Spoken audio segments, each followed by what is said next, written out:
Bonjour. Généralement, au mois de juillet, il y a toujours des nouveautés qui rentrent en application. 2024 ne faillit pas à la règle. En juillet 2024, entrent en vigueur 8 nouveaux équipements de sécurité sur les voitures neuves vendues dans l'Union européenne. C'est la Commission européenne qui en a décidé ainsi pour réduire le nombre de morts sur les routes. Et oui, c'est l'Europe qui décide, une fois de plus. Nous n'avons plus quasiment en France de souveraineté. Il faut bien s'en rendre compte. 80% des lois qui s'appliquent en France sont en fait des lois européennes. Et c'est là que le message de François Asselineau, président de l'Union populaire républicaine, prend tout son sens. Sans un Frexit, la France ne retrouvera pas sa souveraineté. Mais bon, cette vidéo n'a pas pour objet un discours politique. Non, c'est le fait de bien prendre conscience que la voiture évolue d'une façon considérable. Personnellement, je roule dans une Toyota Yaris achetée neuve il y a une bonne dizaine d'années. Et donc je ne suis pas concerné par l'achat d'une voiture neuve prochainement. Mais donc, 8 nouveaux équipements de sécurité obligatoires, ce n'est pas rien. Et c'est le site Presse Citron qui nous renseigne à ce sujet. Et ça vaut le détour.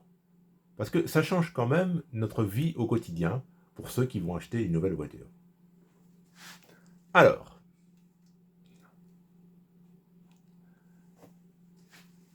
numéro 1.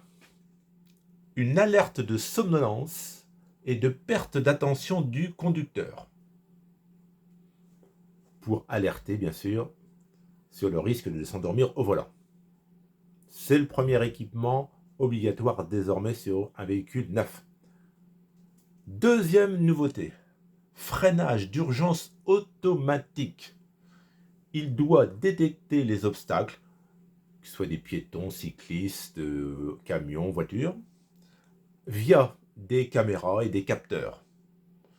Et ce système doit déclencher de lui-même, automatiquement, le freinage si le conducteur ne réagit pas devant cet obstacle.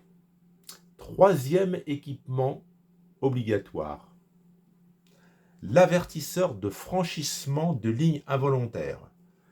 Donc, cette fonctionnalité sera en mesure de détecter un franchissement de ligne, vous changez de ligne, vous changez de voie, alors que vous n'avez pas mis votre clignotant.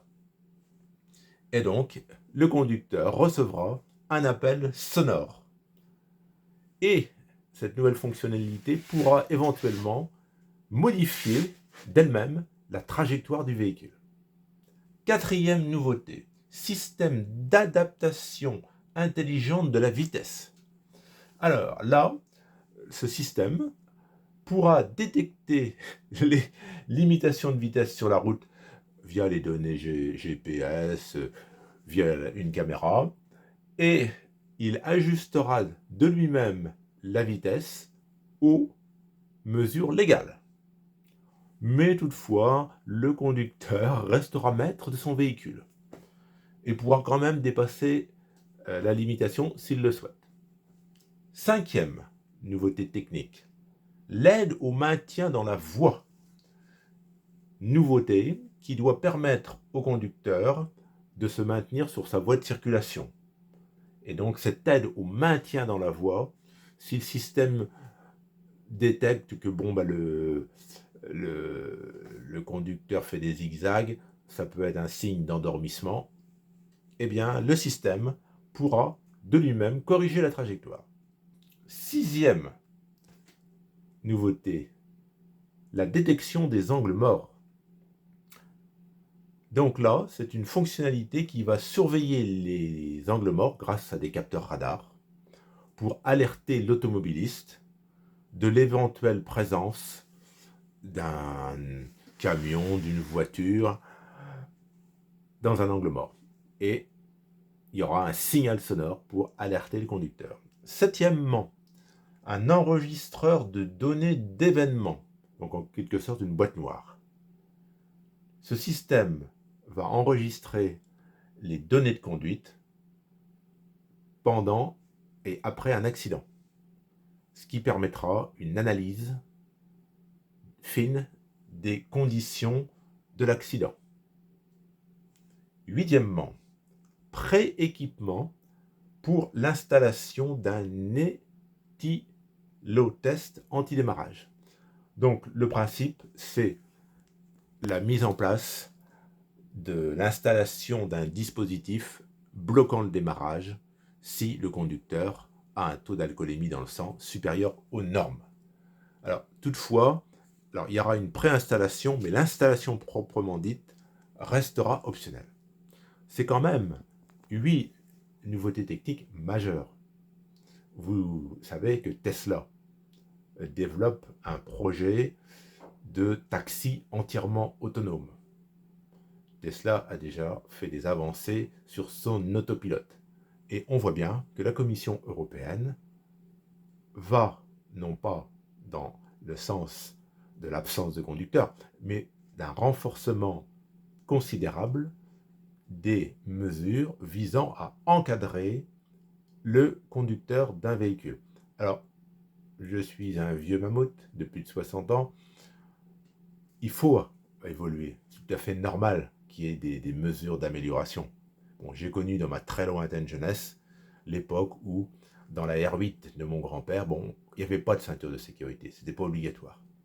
Mais c'est vrai qu'il y avait quand même plus de morts sur les routes qu'aujourd'hui. Donc, il faut un progrès. Il faut des nouvelles mesures. Mais c'est vrai que on peut quand même s'inquiéter devant le fait que le conducteur va devenir de moins en moins le maître de son véhicule. Il va être de plus en plus contrôlé. Et on peut imaginer, sans tomber dans le complotisme, qu'un jour prochain, avant de pouvoir démarrer son automobile, il faudra ouvrir une application sur son smartphone, indiquer ce qu'on a mangé la veille, le matin au petit déjeuner, indiquer si la veille on a bu de l'alcool, indiquer si on est à jour de son vaccin contre telle ou telle maladie. On peut imaginer beaucoup de choses. Il ne faut pas tomber, je le répète, dans le complotisme.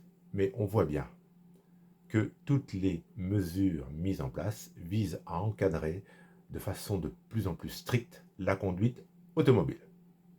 Alors, l'objectif de la Commission européenne est très ambitieux, puisque c'est ni plus ni moins un objectif qui s'est fixé 0 mort sur les routes en 2050. Alors, c'est très bien de vouloir limiter le nombre de morts sur les routes. Bon, équiper les voitures, c'est indispensable. Il faudra aussi penser à bien entretenir les routes. Je pense par exemple aux motards. Bon, les motards, malheureusement, sont victimes de chaussées mal entretenues. Pas plus tard qu'il y a 2 jours, je me déplace en vélo, très très fréquemment. J'arrive tranquillement sur une piste cyclable et j'ai pas vu qu'au milieu de cette piste cyclable, il y avait un gros tuyau, parce qu'il y avait des travaux. Il y avait un gros tuyau, je ne l'ai pas vu, il était de la couleur de la piste cyclable. Je ne l'ai pas vu.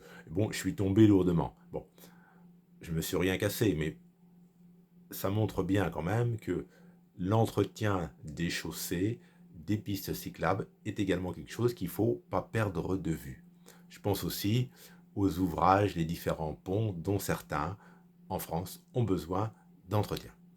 Voilà, c'était une vidéo en ce début d'été, bon, qui ne va pas concerner dans l'immédiat beaucoup de personnes parce que l'achat d'un véhicule neuf, c'est un investissement très très important.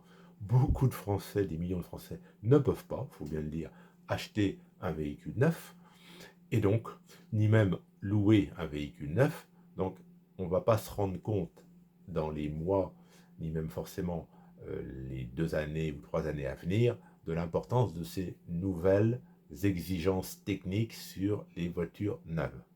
Mais, au fil des ans, on va tous être concernés. Je vous le disais, j'ai une Toyota Yaris qui a plus de 10 ans. Nous roulons peu, j'espère la garder encore quelques années. Et bien sûr, il y a un moment, si Dieu me prête vie, où il faudra la changer. N'hésitez pas, s'il vous plaît, à commenter cette vidéo. Dites ce que vous en pensez. Dites si vous adhérez 100% à ces nouvelles mesures. Dites si vous trouvez que c'est tout à fait normal. Dites si vous souhaitez qu'il faut aller encore plus loin dans l'encadrement de la conduite d'une voiture. Avez-vous des doutes? Bref, exprimez-vous. Je pense que c'est un sujet important sur les libertés individuelles et puis sur leurs limites. Merci à vous. Bonne fin de journée. Au revoir.